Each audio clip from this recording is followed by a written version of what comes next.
एक गांव में सफेद साड़ी वाली चुड़ैल का आतंक था। चुड़ैल रात भर गांव में घूमती और गांव का जो भी आदमी उसे दिखाई देता उसे वो घायल कर देती। अरे कोई तो बचाओ, मर गया रे। एक रात हरिया अपने खेत से अपने घर लौट रहा था कि तभी अचानक उसके सामने चुड़ैल आ जाती है। अरे बाप रे, ये चुड़ैल कहाँ से आ गई? आज तो मैं गया काम से।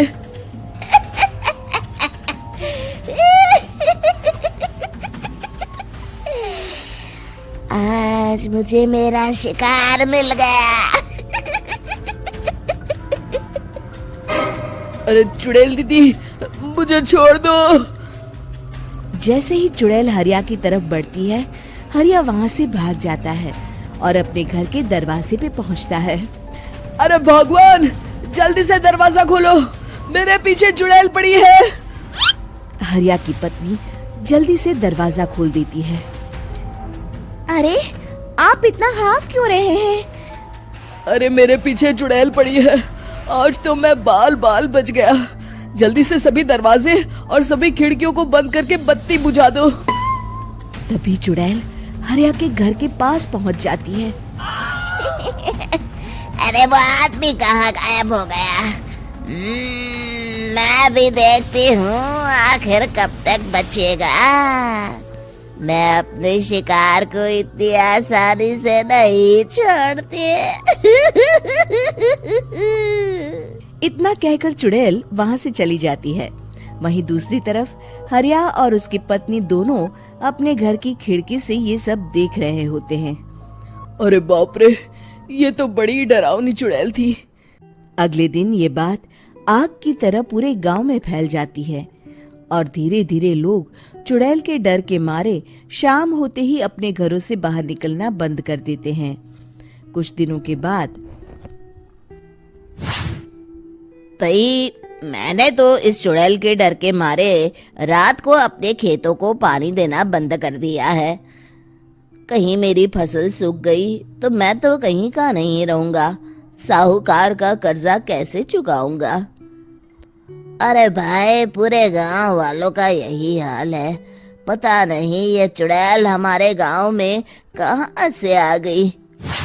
फिर एक दिन गांव के पास वाली नदी के किनारे एक बहुत बड़े तांत्रिक के आने की बात कुछ गांव वालों को पता चलती है। वो लोग जाके ये बात गांव के मुखिया को बताते हैं। मुखिया जी, नदी के किनारे एक बहुत ही पहुंचे हुए तांत्रिक बाबा आए हैं। हमें उनसे मदद मांगनी चाहिए। मैंने सुना है वो बड़े बड़े भूतों और चुड़ैलों को अपने वश में कर लेते हैं। मुखिया जी सभी गांव वालों को लेकर उस तांत्रिक के पास पहुंच जाते हैं। ओम फट स्वाहा, ओम फट स्वाहा। तभी तांत्रिक अपनी बंद आंखों को खोलकर कहता है, क्या बात है? तुम सब लोग यहाँ क्यों आए हो? मुखिया जी उस तांत्रिक को सारी बात बता देते हैं। अच्छा, तो ये बात है। और तांत्रिक अपनी आंखों को बंद कर लेता है। मैं देख रहा हूँ तुम्हारे पूर्वजों ने बहुत पाप किए थे, जिससे ये गांव अब श्रापित हो चुका है। उसी के फल स्वरूप तुम्हारे गांव में चुड़ैल आई है। ये चुड़ैल बहुत खतरनाक है, ये किसी को नहीं छोड़ेगी।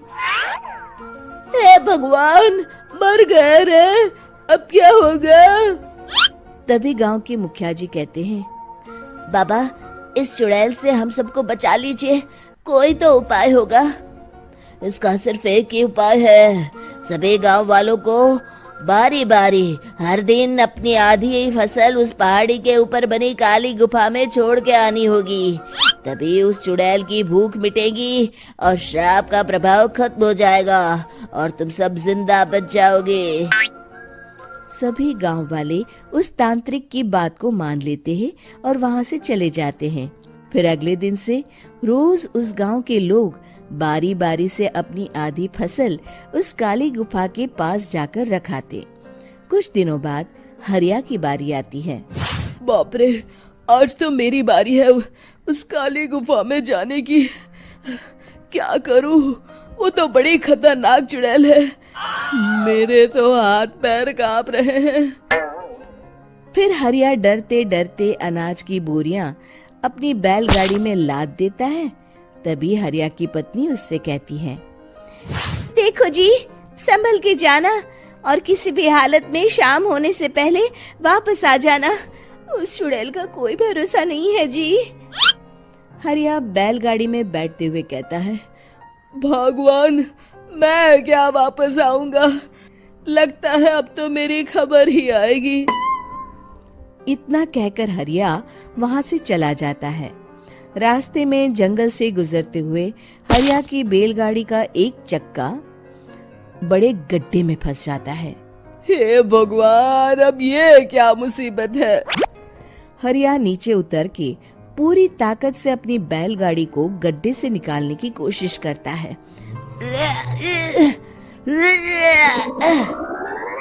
बहुत देर मेहनत करने के बाद हरिया की बैलगाड़ी उस गड्ढे से बाहर निकल जाती है। हे भगवान, अब तो शाम होने वाली है। आज तो मैं गया काम से। जैसे तैसे हरिया काली गुफा में पहुंच जाता है। अरे मर गया रे, यहाँ तो चारों तरफ डरावना माहौल है। मैंने यहाँ आने में बहुत देर कर दी, कहीं चुड़ैल नाराज ना हो जाए। हरिया अनाज की बोरियां वहां रख के जैसे ही जाने लगता है, तभी उसे किसी के आने की आवाज सुनाई देती है। हरिया एक कोने में छुपकर अंदर देखने लगता है। चुड़ैल वहां आती है और फिर अपने चेहरे से नकली चुड़ैल का मुखौटा निकाल देती है। हरिया ये देख के हक्का बक्का रह जाता है। तभी चुड़ैल कहती है, भैया यहाँ आना। आज तो बहुत अनाज आया है, इसे मिलाकर अब हमारे पास ढेर सारा अनाज जमा हो गया है। कल ही हम इसे शहर में बेच आएंगे और माला माल हो जाएंगे। तभी अंदर से नदी के किनारे वाला तांत्रिक बाहर आता है। अरे, ये तो तांत्रिक बाबा है। हाँ, अब तो हम दोनों की जिंदगी मजे में कटेगी। गांव वालों को बेवकूफ बनाना इतना भी मुश्किल नहीं था। लोग तो तुम्हें सच में असली चुड़ैल समझते हैं। हाँ, तुमने सही कहा।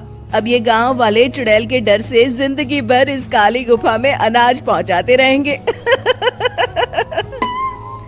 अच्छा, तो ये बात है। ये दोनों पूरे गांव वालों को बेवकूफ बना रहे हैं। अभी जाकर सबको बताता हूँ। हरिया उन दोनों की पूरी बातें सुन लेता है और जल्दी से वापस गांव में आता है। गांव वालों को पूरी बात बता देता है। इससे पहले वो दोनों हमारा अनाज लेकर शहर जाए, हमें उन दोनों को पकड़ना होगा। उधर दूसरी तरफ नकली तांत्रिक और नकली चुड़ैल बनी औरत एक बड़ी गाड़ी में सारा अनाज लाद के वहां से निकलने की तैयारी कर रहे होते हैं। जल्दी करो, इससे पहले हमें कोई देख ले। हमें यहाँ से निकलना होगा। और तभी वो दोनों देखते हैं कि सामने से सभी गांव वाले अपने अपने हाथों में मशाल लेके आ रहे हैं। दोनों बुरी तरह डर जाते हैं। रुक जाओ, तुम दोनों का भांडा फूट चुका है। अरे मर गए रे, ये गांव वाले कहाँ से आ गए? तुमने क्या सोचा इतनी आसानी से यहाँ से निकल जाओगे? ये अनाज हमने अपने खून पसीने से दिन रात खेतों में मेहनत करके उगाया है। दोनों मुखिया जी के पैरों में गिर जाते हैं। हमें माफ कर दीजिए, हम दोनों एक नंबर के कामचोर हैं। बिना मेहनत किए पैसे कमाना चाहते थे। हाँ, अब हम आगे से मेहनत मजदूरी करके पैसे कमाएंगे। हमें कुछ मत करना, हमें छोड़ दीजिए। इतना कह के दोनों गांव छोड़ के भाग जाते हैं और सभी गांव वाले फिर से खुशी खुशी रहने लगते हैं। शिक्षा, तभी तो कहते हैं कि किसी भी समस्या का समाधान केवल सूझबूझ से ही करना चाहिए और कभी हिम्मत नहीं हारनी चाहिए।